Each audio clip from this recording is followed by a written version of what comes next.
Hello बच्चों, स्वागत है आपका एक नई क्लास में। आज की क्लास में पढ़ने वाले क्लास 10th मैथमेटिक्स के अंतर्गत आपका जो चैप्टर नंबर 4 है द्विघात समीकरण, उसके अंतर्गत आज हम प्रश्नावली 4.3 को सॉल्व करने वाले हैं। ठीक है, ये जो आपका प्रश्नावली 4.3 है बहुत ही इंपॉर्टेंट है बच्चों, मैं आपको पहले से बता दे रहा हूँ। ठीक है, तो प्रश्नावली 4.3 से पहले हम प्रश्नावली 4.1 और प्रश्नावली 4.2 को बहुत ही अच्छे तरीके से, बहुत ही सिंपल मेथड से हम कंप्लीट कर चुके हैं। ठीक है, अगर आप उन सभी वीडियो को देखना चाहते हो तो आपको एक बार प्लेलिस्ट को चेकआउट कर लेना है। ठीक है, क्योंकि प्लेलिस्ट में सभी वीडियो जो आपको चैप्टर वाइज मिल जाएंगे। ठीक है, तो आज की वीडियो में क्या करने वाले हैं, आज की वीडियो में हम प्रश्नावली 4.3 के बेसिक कॉन्सेप्ट और एग्जाम्पल को देखेंगे। ठीक है, यानी कि बेसिक कॉन्सेप्ट के साथ उसमें जितने भी एग्जाम्पल्स होंगे उन सभी एग्जाम्पल्स को हम सॉल्व करने वाले हैं। ठीक है, फिर हम नेक्स्ट वीडियो से इस प्रश्नावली 4.3 को सॉल्व करेंगे। ठीक है, तो बच्चों आज की वीडियो में हम सिर्फ प्रश्नावली 4.3 के बेसिक कॉन्सेप्ट और एग्जाम्पल को देखने वाले हैं, जो कि बहुत ही इंपॉर्टेंट है। ठीक है, देखो आपके एग्जाम्पल्स उतने ही इंपॉर्टेंट होते हैं जितने आपके प्रश्नावली के क्वेश्चंस होते हैं। ठीक है, तो आपको एग्जाम्पल्स को आपको छोड़ना ही नहीं है। ठीक है, तो ये जो आपका प्रश्नावली 4.3 है इसमें आपको पढ़ना क्या है। ठीक है, तो यहाँ से अगर हम बात करें, ये जो आपका प्रश्नावली 4.3 है इसमें आपको पढ़ना है मूलों की प्रकृति। ठीक है, जो कि बहुत ही इंपॉर्टेंट है, आपके बोर्ड एग्जाम में काफी सारे प्रश्न इस टॉपिक से आते ही हैं। ठीक है, तो ध्यान से देखना, मैं आपको बहुत ही सिंपल तरीके से इसको एक्सप्लेन करने वाला हूँ। ठीक है, तो यहाँ से अगर हम बात करें इसके पहले बेसिक की, ठीक है, बेसिक के बाद हम इसके एग्जाम्पल्स को सॉल्व करेंगे। ठीक है, तो बच्चों यहाँ से आज हम पढ़ने वाले हैं प्रश्नावली। ठीक है, प्रश्नावली 4.3। ठीक है, प्रश्नावली 4.3 को हम स्टार्ट कर रहे हैं। ठीक है, तो इसके हम पहले इसके हम देखेंगे बेसिक को। ठीक है, बेसिक के साथ इसमें जितने भी एग्जाम्पल्स होंगे उन सभी एग्जाम्पल्स को हम सॉल्व करने वाले हैं। ठीक है, तो पहले हम बात करेंगे बेसिक की। ठीक है, तो देखो प्रश्नावली 4.3 में आपको, अगर हम बेसिक की बात करें तो इसमें आपको सिर्फ दो टॉपिक पढ़ने हैं। ठीक है, कितने आपको पढ़ने हैं, सिर्फ दो टॉपिक। ठीक है, जो पहला टॉपिक है वो आपको पढ़ना है विविक्तकर। ठीक है, पहला टॉपिक क्या है, विविक्तकर। ठीक है, जिसको इंग्लिश में हम कहते हैं डिस्क्रिमिनेंट कहते हैं। ठीक है, जिसको इंग्लिश में हम डिस्क्रिमिनेंट कहते हैं। ठीक है, ये जो विविक्तकर होता है ये एक फार्मूला होता है जिसको आपको ध्यान देना होगा। ठीक है, तो इसका जो फार्मूला होता है वो क्या होता है, देखो ये जो विविक्तकर का जो फार्मूला होता है, ठीक है, विविक्तकर। ठीक है, ये जो विविक्तकर है इसको हम पहले तो डी से प्रदर्शित करते हैं। ठीक है, डी से ही क्यों करते हैं, क्योंकि देखो विविक्तकर को इंग्लिश में हम क्या कहते हैं, डिस्क्रिमिनेंट कहते हैं। ठीक है, तो इस डिस्क्रिमिनेंट का जो फर्स्ट लेटर है वो क्या है, डी है। ठीक है, तो इसीलिए हम विविक्तकर को डी से रिप्रेजेंट यानी कि प्रदर्शित करते हैं। ठीक है, तो विविक्तकर यानी कि डी बराबर यहाँ से सूत्र हो जाता है बी स्क्वायर माइनस का 4ac। ठीक है, तो इस फार्मूले को आपको याद रखना है। ठीक है, विविक्तकर यानी कि डी बराबर बी स्क्वायर माइनस 4ac होता है। ठीक है, तो इसके बाद आपको एक मूल ज्ञात करने के लिए एक सूत्र होता है, उसको भी आपको ध्यान देना है। ठीक है, तो सूत्र क्या होता है, देखो मूल ज्ञात करने के लिए सूत्र होता है x is equal to minus B plus minus under root में B square minus 4ac upon 2a। ठीक है, ये मूल ज्ञात करने के लिए फार्मूला होता है, या इसको आप इस प्रकार से लिख सकते हो। ठीक है, ये जो x is equal to minus B plus minus under root में B square minus 4ac upon 2a है, या आप इसको इस प्रकार से लिख सकते हो x is equal to minus B plus minus under root में, देखो ये जो बी स्क्वायर माइनस 4ac है इसको हम क्या लिख सकते हैं, इसको हम डी लिख सकते हैं क्योंकि ये विविक्तकर का फार्मूला है। ठीक है, ये जो अंडर रूट में है ये आपका विविक्तकर का फार्मूला है और विविक्तकर को हम डी से प्रदर्शित करते हैं। ठीक है, तो अंडर रूट में हम क्या लिख सकते हैं, अंडर रूट में डी लिख सकते हैं और अपान में 2a। ठीक है, तो या आप इसको इस प्रकार से याद कर लो या इस प्रकार से आप याद कर लो। ठीक है, दोनों आपके सेम ही है। ठीक है, तो इस प्रकार से आपका जो विविक्तकर है इस प्रकार से आपको फाइंड करना होगा, यानी कि आपको पहले आपको एक द्विघात समीकरण दिया जाएगा। ठीक है, उस द्विघात समीकरण से आपको बी, ए और सी का मान यहाँ पर पुट अप कर डी का मान ज्ञात करना होगा। ठीक है, तो ये रहा आपका विविक्तकर का फॉर्मूला जो आपको याद कर लेना है। ठीक है, ठीक है, और ये जो x है ये यानी कि जो x इज इक्वल टू ये जो सूत्र है ये आपका क्या है, ये आपको मूल ज्ञात करने के लिए है। ठीक है, ये जो है ये जो फार्मूला है ये मूल ज्ञात करने के लिए है। ठीक है, ये जो फार्मूला है ये आपके मूल ज्ञात करने के लिए है। ठीक है, या ये फार्मूला याद करो या ये, दोनों सेम ही फार्मूला है। ठीक है, तो ये हो गया आपका विविक्तकर। ठीक है, इसके बाद जो सेकेंड टॉपिक आता है वो है मूलों की प्रकृति। ठीक है, यानी कि जब आप x का मान ज्ञात कर लोगे और विविक्तकर फाइंड कर लोगे तो उसके बाद आपको पढ़ना है मूलों की प्रकृति, यानी कि आपको बताना है कि मूल आपका कैसा है। ठीक है, तो मूलों की प्रकृति में कुछ कंडीशन है। ठीक है, तो इसका जो पहला कंडीशन है वो क्या है, देखो अगर जो d का मान यानी कि जो विविक्तकर है अगर उसका मान जीरो से बड़ा यानी कि धनात्मक में आ जाएगा, ठीक है, जीरो से बड़ा यानी कि धनात्मक में आएगा तो उसके दो अलग अलग वास्तविक मूल होंगे, ठीक है। तो उसके क्या होंगे, दो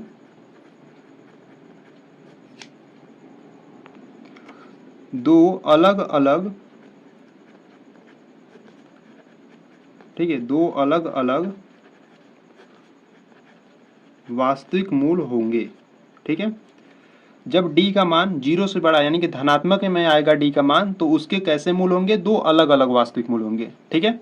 और यहाँ से जो सेकेंड कंडीशन है वो क्या है, जब d का मान मान लो जीरो आ जाए, ठीक है, d का मान अगर जीरो आ जाएगा तो वो कैसा रहेगा, तो उसके मूल कैसे होंगे, तो उसके जो मूल निकलेंगे वो कैसे निकलेंगे, समान, ठीक है। तो इसके जो दो मूल निकलेंगे वो, ठीक है, दो समान वास्तविक मूल होंगे, ठीक है, दो समान वास्तविक मूल होंगे, ठीक है। अगर d का मान जीरो है, ठीक है, यानी कि जब आप विविक्त कर निकालोगे d का मान जीरो आ जाएगा तो उसके दो समान वास्तविक मूल होंगे, ठीक है। और जो यहाँ से जो तीसरा कंडीशन है वो क्या है, अगर मान लो d का मान जीरो से छोटा आ जाए, ठीक है, d का मान जीरो से छोटा का मतलब क्या, ऋणात्मक में आ जाए, तो उसके कैसे मूल निकलेंगे, उसका कोई भी वास्तविक मूल नहीं निकलेगा, ठीक है। तो यहाँ से हम लिखेंगे कोई भी, ठीक है, कोई वास्तविक मूल नहीं होगा, ठीक है, कोई भी वास्तविक मूल नहीं होगा। तो ये आपको ध्यान देना है। मूलों की प्रकृति में आपको क्या ध्यान देना है, देखो पहला जो कंडीशन है, अगर d का मान जीरो से बड़ा, ठीक है, यानी कि धनात्मक में आएगा, ठीक है, अगर d का मान मान लो धनात्मक में आएगा तो उसके दो अलग अलग वास्तविक मूल होंगे, ठीक है। अगर d का मान जीरो आ जाता है तो उसके दो समान वास्तविक मूल होंगे, ठीक है। अगर d का मान, ठीक है, अगर d का मान जीरो से छोटा यानी कि ऋणात्मक में आएगा तो उसका कोई भी वास्तविक मूल नहीं होगा, ठीक है। ऋणात्मक में आएगा तो कैसा, कोई भी वास्तविक मूल नहीं होगा, ये आपको ध्यान देना है, ठीक है। तो देखो यहाँ से आपको विविक्त कर में ये फार्मूला आपको ध्यान देना है, ठीक है, यानी कि d equal to b square minus 4ac होता है, ठीक है, ये आपको फार्मूला ध्यान देना है। और मूल ज्ञात करने के लिए इन दोनों फार्मूले से किसी एक को याद कर लो, ठीक है, या इसको याद कर लो या इसको याद कर लो, ठीक है, दोनों सेम ही है। मूल ज्ञात करने के लिए ये फार्मूला हो गया और मूलों की प्रकृति के लिए ये हो गया, ठीक है। अगर आप ये जो आपका बेसिक है, अगर आपको ये एकदम क्लियर है तो इसमें जितने भी एग्जाम्पल्स होंगे उन सभी एग्जाम्पल्स को आप सॉल्व कर पाओगे, ठीक है। तो चलो अब एग्जाम्पल्स को देखते हैं। एग्जाम्पल्स आपके बहुत ही सिंपल है, अगर ये अच्छे तरीके से आपको समझ में आ गया तो, ठीक है। देखो यहाँ से अगर हम एग्जाम्पल्स की बात करें, ठीक है, तो एग्जाम्पल्स की बात करें तो यहाँ पर आपका उदाहरण नंबर 7 है, ठीक है। इससे पहले जितने भी उदाहरण थे उन सभी को मैं आपको बहुत ही अच्छे तरीके से कंप्लीट करा चुका हूँ, ठीक है। अगर आप उन सभी वीडियो को देखना चाहते हो तो आपको प्लेलिस्ट को जरूर चेकआउट कर लेना, ठीक है। प्लेलिस्ट आपका सिर्फ एक ही है, ठीक है, सेक्शन आपको देख लेना 2024 एंड 25 का है, ठीक है, उसमें सभी वीडियो जो आपको चैप्टर वाइज मिल जाएंगे, ठीक है। तो बच्चों एक बार प्लेलिस्ट को जरूर चेकआउट कर लेना, ठीक है। तो यहाँ से देखो उदाहरण नंबर 7 की बात करें तो उदाहरण नंबर 7 क्या करा है, द्विघात समीकरण आपको दिया है 2x square minus 4x plus 3 equal to 0 का विविक्त कर ज्ञात कीजिए और फिर मूलों की प्रकृति ज्ञात कीजिए, ठीक है। तो इस प्रकार से आपको समीकरण दिया है, समीकरण से आपको क्या करना है, विविक्त कर ज्ञात करना है। विविक्त कर ज्ञात करने के बाद आपको मूलों की प्रकृति भी बतानी है, ठीक है। तो चलो देखते हैं। तो यहाँ से अगर हम बात करें एग्जाम्पल, ठीक है, 7 की, तो एग्जाम्पल 7 की बात नहीं, यानी कि उदाहरण नंबर 7 की। तो यहाँ से देखो आपको दिया क्या, पहले उसको मैं लिख लेता हूँ, ठीक है। तो यहाँ से आपको एक द्विघात समीकरण दिया है 2x स्क्वायर, ठीक है, माइनस का 4x plus 3 is equal to 0, ठीक है। ये आपको एक द्विघात समीकरण दिया गया है, ठीक है। अब इस द्विघात समीकरण से हमको क्या ज्ञात करना है, पहले विविक्त कर, ठीक है। देखो विविक्त कर यानी कि जो आपका जो डिस्क्रिमिनेंट होता है वो कैसे ज्ञात करते हैं, देखो पहले यहाँ से मैं आपको बताता हूँ। देखो इसका जो द्विघात समीकरण का मानक रूप होता है वो क्या होता है, ax square plus b x plus c is equal to 0, ठीक है। ये द्विघात समीकरण का क्या होता है, मानक रूप होता है, ठीक है। इसमें देखो एक्स स्क्वायर का गुणांक क्या है, a है, एक्स का गुणांक क्या है, b है, और ये c क्या है, आपका अचर पद है, ठीक है। तो यहाँ से अगर हम बात करें तो देखो यहाँ से जो a का मान निकलेगा, एक्स स्क्वायर का गुणांक क्या है, 2 है, ठीक है, और यहाँ पर एक्स स्क्वायर का गुणांक a है, तो यहाँ पर जो a का मान निकलेगा वो 2 निकलेगा, ठीक है। इसी प्रकार यहाँ से जो b का मान निकलेगा माइनस का 4 निकलेगा, और जो c का मान निकलेगा वो 3 निकलेगा, ठीक है। तो यहाँ से आपको डिस्क्रिमिनेंट यानी कि विविक्तर का फार्मूला लगाना है। तो क्या होता है, d is equal to b square minus 4ac होता है, ठीक है। तो d इज इक्वल टू, देखो b का मान क्या है, यहाँ पर b का मान है माइनस का 4, ठीक है। तो माइनस का 4 फिर माइनस 4 इंटू ए का मान क्या है, ए का मान 2 है तो 2 रखेंगे, इंटू सी का मान देख लो यहाँ पे 3 है, ठीक है। तो d इज इक्वल टू -4 का स्क्वायर करोगे तो 16 आ जाएगा, ठीक है।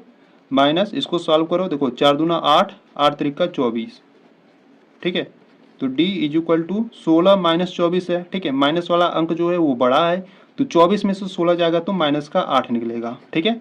यानी कि जो विविक्तकर यानी कि जो d का मान है वो कितना आ गया, माइनस का 8 आ गया, ठीक है। तो देखो यहाँ पर आपको मूल भी आपको बताना है, यानी कि मूलों की जो प्रकृति वो भी आपको बताना है, ठीक है। तो d का जो मान अगर माइनस में आ जाता है यानी कि 0 से छोटा है, ठीक है, 0 से छोटा आ गया तो वो कैसा होगा, उसके मूलों की प्रकृति कैसी होगी, तो उसका कोई भी वास्तविक मूल नहीं होगा, ठीक है। यहाँ पे देख लो, अगर d का मान 0 से छोटा यानी कि ऋणात्मक में होगा तो उसका कोई भी वास्तविक मूल नहीं होगा, ठीक है। तो यहाँ पर आपको बस क्या करना है, लिख देना है अतः, ठीक है, अतः कोई भी, ठीक है, अतः कोई वास्तविक मूल नहीं होगा, ठीक है। इस प्रकार से आपको सॉल्व करना था, ठीक है। तो जो आपका उदाहरण नंबर 7 है उसमें वो आपको एक द्विघात समीकरण इस प्रकार से दिया था, ठीक है। और क्या पूछ रहा था, और इसमें आपको विविक्तकर और मूलों की प्रकृति पूछ रहा था, ठीक है। तो विविक्तकर यानी कि d का मान हम यहाँ से याद कर लिए, ठीक है। और d का मान यहाँ पर आपको ध्यान देना है, देखो यहाँ पर d का जो मान है वो माइनस में आ गया, ठीक है। जब माइनस में यानी कि 0 से छोटा आता है तो वो कैसा होता है, उसमें मूलों की प्रकृति कैसी होती है, तो उसका कोई भी वास्तविक मूल नहीं होता है, ठीक है। तो इस प्रकार से आपको लिखकर बता देना है, ठीक है। तो यहाँ पर आपका जो एग्जाम्पल नंबर 7 था आपका कंप्लीट हुआ, ठीक है। तो चलो एग्जाम्पल नंबर 8 को देखते हैं। देखिए यहाँ से अगर हम बात करें उदाहरण नंबर 8 की, तो देखो यहाँ पर आपको उदाहरण नंबर 8 दिया है, ठीक है। देखो क्या करा है, 13 मीटर व्यास वाले एक वृत्ताकार पार्क की परिसीमा के एक बिंदु पर एक खंभा इस प्रकार गाड़ना है कि इस पार्क के एक व्यास के दोनों अंतर बिंदुओं पर बने फाटक ए और बी खंभे की दूरियों का जो अंतर है वो 7 मीटर हो, ठीक है। ऐसा करना संभव यदि है तो दोनों फाटकों की कितनी दूरियों पर खंभा गाड़ना है, ठीक है। देखो प्रश्न को बच्चों ध्यान से पढ़ना, जितने अच्छे तरीके से आप प्रश्न पढ़ोगे उतने ही अच्छे तरीके से आपको समझ में आएगा, ठीक है। देखो यहाँ से प्रश्न के कहने का ये मतलब है कि 13 मीटर का कोई व्यास वाला एक वृत्ताकार एक पार्क है, ठीक है। अब उसके परिसीमा पर आपको एक बिंदु इस प्रकार आपको मतलब कि एक बिंदु पर इस प्रकार आपको खंभा गाड़ना है कि वो जो व्यास है, ठीक है, उस पार्क का जो व्यास होगा उन दोनों बिंदुओं पर, देखो यहाँ से ध्यान से पढ़ना, इस पार्क के एक व्यास के दोनों अंतर बिंदु पर बने फाटकों, ठीक है, ए और बी से खंभे की दूरियों का जो अंतर हो कितना हो, 7 मीटर का हो, ठीक है। तो चलो हल करते हैं उदाहरण नंबर 8 को, ठीक है। बहुत ही सिंपल है, ठीक है, और इम्पोर्टेंट भी है, ठीक है। तो ध्यान से देखना किस प्रकार से इसको सॉल्व करेंगे। देखो यहाँ से अगर हम बात करें एग्जाम्पल नंबर 8 की, ठीक है, तो यहाँ से आपको एक 13 मीटर का व्यास आपको एक मतलब कि वृत्ताकार आपको बना लेना है, ठीक है। तो यहाँ से अगर हम बात करें एक वृत्ताकार हम बना लेते हैं इस प्रकार से, ठीक है।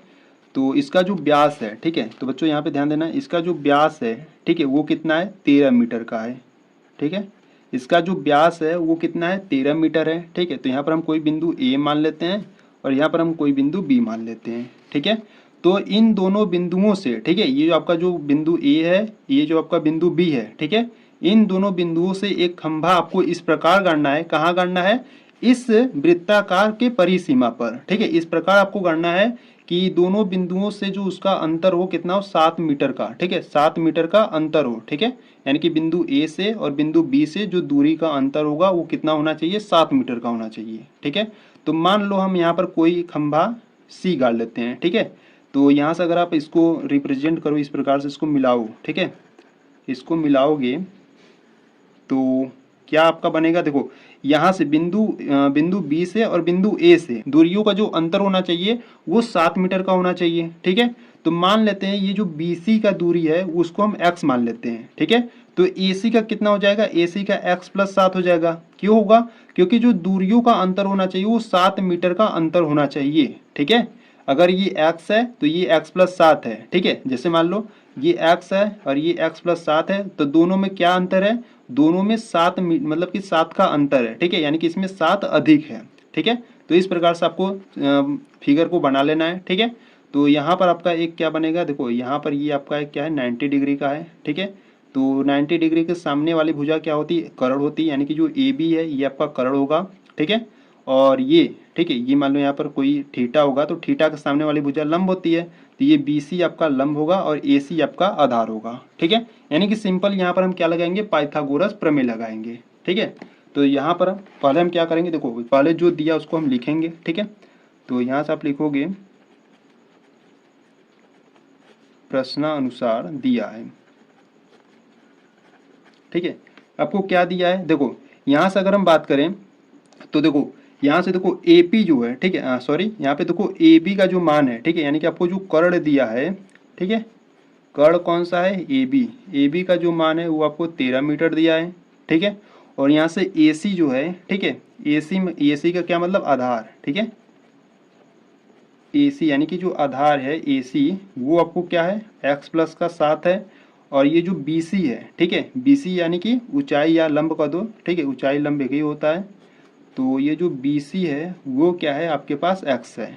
ठीक है, तो ये आपको इस प्रकार से इसमें आपको रिप्रेजेंट यानी कि दिया गया है। ठीक है, यानी कि इस प्रकार से हमने जब चित्र बनाया तो इस प्रकार से आपको मिला। ठीक है, अब इसमें हम क्या करेंगे, यानी कि जो आपका त्रिभुज ABC है, ठीक है, ABC में इसमें हम क्या करेंगे, पाइथागोरस प्रमेय लगाएंगे। ठीक है, तो पाइथागोरस प्रमेय क्या होता है, पाइथागोरस प्रमेय का देखो फार्मूला क्या होता है। ठीक है, तो पहले हम यहाँ से लिख लेते हैं पाइथागोरस प्रमेय से। ठीक है, पाइथागोरस प्रमेय से, तो पाइथागोरस प्रमेय का फार्मूला क्या होता है, पाइथागोरस प्रमेय का फार्मूला होता है, पहले तो होता है कर्ण का स्क्वायर बराबर में होता है लंब का स्क्वायर, ठीक है, और प्लस आधार का स्क्वायर। ठीक है, ये होता है पाइथागोरस प्रमेय का सूत्र। ठीक है, तो यहाँ पे बच्चों ध्यान दो, यहाँ पर जो कर्ण है वो क्या है आपका AB है। ठीक है, और AB का मान क्या है, AB का मान है 13। ठीक है, तो यहाँ से मैं आपको लिख देता हूँ पहले। ठीक है, कर्ण है आपका AB, ठीक है, तो AB का स्क्वायर हो जाएगा, लंब है आपका BC, ठीक है, तो ये हो जाएगा आपका BC का स्क्वायर, और प्लस आधार है आपका AC, तो AC का स्क्वायर। ठीक है, तो AB का जो मान है वो कितना है आपके पास, 13 है। ठीक है, और स्क्वायर लगा दो, BC का मान देख लो, BC का मान है x है, तो ये हो जाएगा x स्क्वायर, और AC का मान है x प्लस 7। ठीक है, और ये इसका स्क्वायर। तो यहाँ से इसको हम सॉल्व करेंगे, यानी कि ओपन करेंगे। देखो 13 का स्क्वायर कितना होता है, 169 होता है। ठीक है, इक्वल में यहाँ से x स्क्वायर हो जाएगा, ये a प्लस बी के होल स्क्वायर के फॉर्म में इसको हम ओपन करेंगे, तो यहाँ से हो जाएगा a स्क्वायर, ठीक है, प्लस बी स्क्वायर यानी कि 7 का स्क्वायर हो जाएगा 49, प्लस 2ab होता है। ठीक है, तो 2 इंटू a का मान x है और इंटू b का मान 7 है। ठीक है, तो 169 बराबर, यहाँ पे देखो एक्स स्क्वायर दो बार है तो 2x स्क्वायर। ठीक है, प्लस 49 है तो लिख लो 49। ठीक है, बाद में इसको हल करेंगे तो 7 दूना 14x। ठीक है, अब ये जो 169 है ना, इसको उधर लाते हैं। ठीक है, तो यहाँ से अगर हम बात करें तो यहाँ से आपको मिलेगा 2x स्क्वायर प्लस का 49 प्लस 14x, इसको जब उधर ले जाओगे तो माइनस का 169 हो जाएगा बराबर में 0। ठीक है, तो यहाँ से अगर हम बात करें, देखो 2x स्क्वायर प्लस का 14x माइनस 169 में से जब आप प्लस का 49 घटाओगे तो आपको कितना मिलेगा, आपको मिलेगा माइनस का 120 और बराबर में 0। ठीक है बच्चों, यहाँ पे ध्यान दो, यहाँ पे देखो इसमें दो सब में कॉमन है। ठीक है, यानी कि सब में आपका जो 2 है उभयनिष्ठ है, तो यहाँ से हम 2 को कॉमन करेंगे। ठीक है, तो यहाँ पर आपका बचेगा x स्क्वायर प्लस, यहाँ पर देखो 2 से काटोगे तो 7 आ जाएगा, और इसको 2 से काटोगे तो 60 आ जाएगा, इक्वल में 0। ठीक है, इसको सही फॉर्म में लिख लेते हैं, तो x square plus 7x minus का 60 इज इक्वल टू 0। ठीक है, ये आपको एक द्विघात समीकरण मिला यहाँ से। ठीक है, अब इसको आपको सॉल्व कर कर आपको विभक्त कर फाइंड करना है, और ठीक है, आपको क्या ज्ञात करना था, प्रश्न में आपको कितनी दूरी पर खंभा गाड़ना है। ठीक है, यानी कि इसका x का मान ज्ञात करना है। ठीक है, यानी कि यहाँ से, यानी कि आपको एक द्विघात समीकरण मिला, इसमें आपको मूल यानी कि x का मान फाइंड करना है। ठीक है, तो पहले तो हम विभक्त कर फाइंड करेंगे। ठीक है, तो यहाँ से अगर हम बात करें विभक्त कर की, ठीक है, देखो विभक्त कर जिसको हम d से प्रदर्शित करते हैं, तो d बराबर होता है b स्क्वायर माइनस 4ac होता है। ठीक है, तो d बराबर b का मान क्या है, देखो b का मान यहाँ पर, देखो यहाँ से मैं लिख देता हूँ, a का मान यहाँ पर क्या है, देखो x स्क्वायर का गुणांक कुछ नहीं है, तो यहाँ पर हम 1 लेंगे। ठीक है, तो a का मान 1 निकलेगा, b का मान देखो यहाँ पर है 7। ठीक है, और जो c का मान है वो है माइनस का 60 है। ठीक है, तो b स्क्वायर है तो b का मान 7 है, तो यहाँ पर हो जाएगा 7 का स्क्वायर माइनस 4 इंटू ए का मान क्या है 1 है, और इंटू सी का मान है -60, ठीक है। तो d इज इक्वल टू 7 का स्क्वायर कितना होता है 49 होता है, ठीक है। देखो माइनस माइनस प्लस हो जाएगा, और 6 चौका 24 यानी कि 240 हो जाएगा, ठीक है। d इज इक्वल टू दोनों को ऐड कर दोगे तो कितना आ जाएगा 289, ठीक है। तो यहाँ से d का जो मान है वो कितना आ गया 289, ठीक है। तो यहाँ से d का मान आ गया। अब d का मान आ गया तो यहाँ से हम क्या करेंगे मूल यानी कि x का मान ज्ञात करेंगे, ठीक है। तो x का मान ज्ञात करने के लिए इसका जो फार्मूला होता है वो क्या होता है, x इज इक्वल टू होता है -b plus minus under root में होता है b² - 4ac अपॉन 2a होता है, ठीक है। या इसको हम इस प्रकार से लिख सकते हैं x is equal to -b plus minus under root में d अपॉन 2a, ठीक है। तो देखो हम इसको इस प्रकार से लिख लिए तो ये सिंपल थोड़ा सा पड़ जाएगा, क्यों, क्योंकि यहाँ से हम d का मान फाइंड कर लिए तो डायरेक्ट हम यहाँ पर मान रख देंगे, ठीक है। तो यहाँ से अगर हम बात करें x इज इक्वल टू तो ये हो गया माइनस का b, ठीक है। देखो b का मान क्या है, b का मान है 7, ठीक है। तो यहाँ पर हम रखेंगे 7 और ये प्लस माइनस, ठीक है, अंडर रूट में देखो d है, ठीक है। तो d का मान क्या है, d का मान है 289, ठीक है, और अपान में 2 इंटू a का मान क्या है 1 है, ठीक है। तो इनको हम सॉल्व करेंगे -7 प्लस माइनस देखो अंडर रूट में 289 है, ठीक है। तो इसका जो वर्गमूल होता है वो कितना होता है, वो होता है 17, ठीक है। तो ये हो गया 17 और बट्टे में 2 एकम 2 हो गया, ठीक है। तो आपको ये ध्यान देना है यहाँ पे देखो प्लस माइनस में है, ठीक है। तो यहाँ पर हम पहले क्या करेंगे प्लस को लेकर चलेंगे, ठीक है, माइनस को भी भूल जाओ, ठीक है। तो यहाँ पर x इज इक्वल टू में माइनस का 7 प्लस लिए हैं तो यहाँ पर हम प्लस लेंगे, ठीक है, प्लस का 17 बट्टे में 2, ठीक है। इसको सॉल्व करेंगे तो 17 में से 7 जाएगा तो 10 बचेगा, बट्टे में 2 है, ठीक है, 2 एकम 2, 2 पच्चे 10, यानी कि जो x का मान निकला वो कितना निकला 5 निकला, ठीक है। जब हम प्लस लिए तो x का जो मान निकला वो 5 निकला, ठीक है। अब हम क्या करेंगे माइनस लेंगे तो x इज इक्वल टू में यहाँ पर माइनस का 7 है तो माइनस का 7, अब यहाँ पर हम प्लस नहीं लेंगे, ठीक है, अब क्या लेंगे माइनस लेंगे तो माइनस का 17 बाई में क्या है 2। तो इनको सॉल्व करेंगे 17 और 7 दोनों को ऐड करो दो तो माइनस का 24 हो जाएगा, बट्टे में 2 है, 2 एकम 2, 2 पर हमें 24, यानी कि यहाँ से जब माइनस का लिए तो यहाँ से निकला माइनस का 12, ठीक है। तो यहाँ से जो x का मान निकला एक तो 5 निकला, एक तो माइनस का 12 निकला, ठीक है। ये जो माइनस का 12 है ना बेटा ये आपका हो जाएगा अग्राह, ठीक है। अब माइनस का 12 अग्राह क्यों है, क्योंकि देखो कोई भी दूरी जो होता है वो माइनस में नहीं होता है, ठीक है। तो यहाँ पे जो x का मान 5 निकला है वो आपका सही है, ठीक है। अब ये जो x का मान 5 निकला है वो आपका क्या निकला है, तो यहाँ से जो x का मान निकला है वो क्या x हम क्या माने थे यहाँ पर लंब को, ठीक है। तो ये आपका 5 मीटर लंब निकल गया, ठीक है। अब इसके आधार यानी कि आधार ज्ञात करना है तो यहाँ से हम क्या करेंगे, देखो यहाँ से जो आपका लंब है, ठीक है, लंब हम x माने थे तो वो आपका 5 मीटर निकल गया, ठीक है। और यहाँ से अगर हम आधार की बात करें तो आधार आपका क्या था, आधार आपका x प्लस 7 था, ठीक है। x का मान हो गया 5 और प्लस 7, 7 और 5 कितना हो गया 12, ठीक है, मीटर। तो लंब आपका निकल गया 5 मीटर और आधार निकल गया आपका 12 मीटर, ठीक है। तो इस प्रकार से ये आपका सॉल्व हुआ, ठीक है। तो अगर आपको इसमें कुछ भी डाउट हो रहा है, ठीक है, यानी कि जो आपका उदाहरण नंबर 8 है इसमें आपको कुछ भी डाउट हो रहा है तो एक बार फिर से देख लो, अच्छे तरीके से आप समझ जाओगे, ठीक है। तो यहाँ पर आपका जो एग्जाम्पल नंबर 8 था वो आपका कंप्लीट हुआ, ठीक है। तो चलो एग्जाम्पल नंबर 9 को करते हैं, यानी कि उदाहरण नंबर 9 को, ठीक है। तो देखो यहाँ से अगर हम बात करें उदाहरण नंबर 9 की, ठीक है, तो उदाहरण नंबर 9 इंपॉर्टेंट है बच्चों, ध्यान से देखना, ठीक है। कई बार ये आपके बोर्ड एग्जाम में पूछा भी गया है, ठीक है। देखो उदाहरण नंबर 9 का कि समीकरण 3x² - 2x + 1/3 = 0 का विविक्त कर ज्ञात कीजिए, ठीक है। ये आपको एक समीकरण यानी कि द्विघात समीकरण दिया गया है, इसका आपको विविक्त कर यानी कि डिस्क्रिमिनेंट यानी कि d का मान फाइंड करना है, ठीक है। और फिर मूलों की प्रकृति भी ज्ञात कीजिए, ठीक है। यदि वे वास्तविक है तो उन्हें भी ज्ञात कीजिए, ठीक है। यदि वे वास्तविक होंगे तभी आपको उन्हें ज्ञात करना होगा, ठीक है, अन्यथा नहीं ज्ञात करना है, ठीक है। तो चलो उदाहरण नंबर 9 को देखते हैं। तो यहाँ से अगर हम बात करें उदाहरण नंबर 9 की, ठीक है, तो इम्पॉर्टेंट है बच्चों, ध्यान से देखना, ठीक है। तो यहाँ से अगर हम बात करें उदाहरण नंबर 9 की, ठीक है,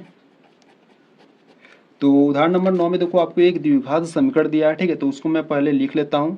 तो यहाँ पे आपको दिया है 3x² माइनस में 2x दिया है और +1/3 = में 0, ठीक है। ये आपको उदाहरण नंबर 9 में एक द्विघात समीकरण दिया है, ठीक है। तो देखो बच्चों यहाँ से अगर हम बात करें ए का मान क्या है, तो ए का मान है यहाँ पर 3, ठीक है। बी का मान क्या है, बी का मान है -2 और सी का मान क्या है, सी का मान है 1/3, ठीक है। तो ए बी सी का मान हम फाइंड कर लिए, ठीक है। तो यहाँ से हम क्या लिखेंगे, विविक्तकर, यानी कि हम क्या फाइंड करेंगे, या विविक्तकर को हम ज्ञात करेंगे। तो विविक्तकर डी इज इक्वल टू क्या होता है, बी स्क्वायर माइनस का 4ac होता है, ठीक है। तो डी बी का मान क्या है, देखो -2 है तो -2 और स्क्वायर लगा दो, -4 इंटू ए का मान क्या है 3 है और इंटू सी का मान है 1/3। तो डी इज इक्वल टू -2 का स्क्वायर कितना होता है, 4 होता है, ठीक है। और माइनस देखो यहाँ से 3 और ये 3 कैंसिल आउट हो जाएगा, ये मल्टीप्लाई में ये डिवाइड में है तो ये क्या हो जाएगी, कैंसिल आउट हो जाएंगे और यहाँ पर सिर्फ आपका 4 बचेगा, ठीक है। 4 में से 4 जाएगा तो 0, ठीक है। यानी कि देखो यहाँ पर जो डी का मान आ गया वो आ गया 0, ठीक है। अगर डी का मान 0 आता है तो उसके जो वास्तविक मूल्य निकलते हैं वो कैसे निकलते हैं, बराबर निकलते हैं, यानी कि 2 समान मूल्य उसके निकलेंगे, ठीक है। तो यहाँ से अगर हम बात करें तो यहाँ से आपको लिख देना है, इसके जो मूलों की प्रकृति होगी वो कैसी होगी, इसके 2 समान वास्तविक मूल होंगे, ठीक है। इसके 2 समान वास्तविक मूल हैं, ठीक है। अब देखो प्रश्न में आपको कहा था अगर इसके वास्तविक मूल हैं तो उन्हें भी ज्ञात कीजिए, ठीक है। अब इसके वास्तविक मूल को भी आपको फाइंड यानी कि ज्ञात करना है, ठीक है। तो मूल ज्ञात करने के लिए फार्मूला क्या होता है, फार्मूला होता है x is equal to -b plus minus under root में b स्क्वायर -4ac अपान में 2a होता है, ठीक है। तो यहाँ से अगर हम बात करें देखो x is equal to -b का मान क्या है, देखो -b, देखो पहले से एक पहले ही माइनस है, ठीक है। तो माइनस हम लगा लिए। अब b का मान देखो, b का मान है -2, ठीक है। तो b का मान है -2 प्लस माइनस अंडर रूट में लेते हैं, ठीक है। b का मान क्या था, -2, तो -2 का यहाँ से स्क्वायर हो जाएगा, ठीक है। -4 इंटू ए का मान क्या है, ए का मान है सॉरी ए का मान 3 है और इंटू सी का मान है 1/3, ठीक है। हमको डायरेक्ट कर लेना चाहिए था, ठीक है, पर हम यहाँ पर मान रख रहे हैं, ठीक है। यानी कि इसको हम इस प्रकार से भी कर सकते थे, यानी कि जो x is equal to -b plus minus under root में d अपान 2a था। तो यहाँ पर हम डायरेक्ट d का मान हम रख सकते थे 0, ठीक है, पर हम यहाँ पर सबका मान रख दिए, ठीक है। तो कोई बात नहीं, हम सिंपल तरीके से भी हल कर लेंगे, ठीक है। अपान में क्या है 2 इंटू ए का मान क्या है 3 है, ठीक है। तो x is equal to minus, देखो माइनस माइनस तो प्लस हो जाएंगे, ठीक है। ये प्लस माइनस यहाँ से 3 और ये 3 कैंसिल आउट हो जाएंगे, ठीक है। अंडर रूट में 2 का स्क्वायर करोगे तो 4 आएगा, माइनस का 4 अपान में 3 दूना 6, ठीक है। तो x is equal to 2 plus minus ये तो देखो 4 - 4 0 हो जाएगा और अंडर रूट में 0 यानी कि 0, ठीक है, अपान में 6, ठीक है। तो यहाँ से हम पहले देखो क्या करेंगे, यहाँ से हम पहले प्लस का लेंगे, ठीक है। पहले हम क्या करेंगे, प्लस का लेंगे। तो x इज इक्वल टू होगा 2 प्लस 0 अपान में 6, तो ऐड कर दोगे तो 2 ही आएगा और अपान में 6 है, तो 2 एक कम 2, 2 3 6, ठीक है। यानी कि जो x का मान निकला वो 1/3 निकला, ठीक है, प्लस लेने पर। इसी प्रकार जब हम माइनस लेंगे तो x इज इक्वल टू 2 - 0 अपान में 6 बराबर में 2/6, ठीक है। 2 एक कम 2, 2 3 6, यानी कि जब हम माइनस लिए तब भी इसका जो मान है x का वो कितना आ गया, 1/3, ठीक है। तो यहाँ पे जो x का मान आया वो 1/3 आया और दूसर का जो आया वो भी 1/3 आया, ठीक है। देखो दोनों जो मान है वो क्या है, सेम है, ठीक है। अब ऐसा क्यों हुआ, क्योंकि यहाँ पर जो d का मान था वो 0 था, ठीक है। तो आपको अगर कंडीशन याद है, ठीक है, जो मैं आपको बेसिक कॉन्सेप्ट में बताया था कंडीशन ये वाला, ठीक है। अगर देखो d का मान 0 आता है तो जो उसके 2 वास्तविक मूल्य निकलेंगे वो कैसे निकलेंगे, समान निकलेंगे, ठीक है। तो इन सभी को आपको पहले देखो ये जो आपका बेसिक है ना, अगर ये आपको एकदम अच्छे तरीके से क्लियर है तो आपकी जो प्रश्नावली आपका जो 4.3 है उसमें जितने भी क्वेश्चंस है ना उन सभी को आप सॉल्व कर ले जाओगे, ठीक है। तो बच्चों इसलिए जो आपका बेसिक है उसको आपको जानना बहुत ही जरूरी है, ठीक है। तो बेसिक पहले आपको क्लियर होना चाहिए, ठीक है। तो ये आपका जो, ठीक है, तो यहाँ पर जो आपका जो उदाहरण नंबर 9 था, ठीक है, उदाहरण नंबर 2 वो आपका कंप्लीट हुआ, ठीक है। तो इसमें जितने भी एग्जाम्पल्स थे वो आपका सॉल्व हो गया, ठीक है। तो इसके बाद आपका है प्रश्नावली 4.3, ठीक है, जिसको हम नेक्स्ट वीडियो से सॉल्व करने वाले हैं, ठीक है। तो ये जो प्रश्नावली 4.3 अगर आप इस वीडियो को देखना चाहते हो तो आपको प्लेलिस्ट को चेकआउट कर लेना है, ठीक है।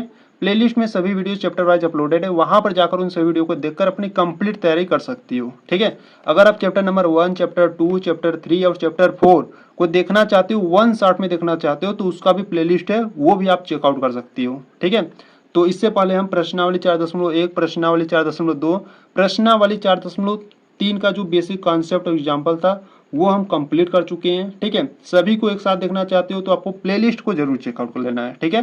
तो बच्चों यहाँ पर आपका जो प्रश्नावली 4.3 का बेसिक कॉन्सेप्ट और एग्जाम्पल था वो आपका कंप्लीट हुआ, ठीक है। तो नेक्स्ट वीडियो से हम प्रश्नावली 4.3 को सॉल्व करने वाले हैं, ठीक है। तो अगर आपको यहाँ तक अगर आपको कुछ भी डाउट है तो कमेंट्स बॉक्स में आपको बता देना है, ठीक है। तो अगर आपको ये वीडियो अच्छी लगी तो वीडियो को लाइक कर देना, चैनल पर नए तो चैनल को सब्सक्राइब कर देना, ठीक है। चलो बच्चों मिलते हैं नेक्स्ट वीडियो में, तब तक के लिए जय हिंद जय भारत।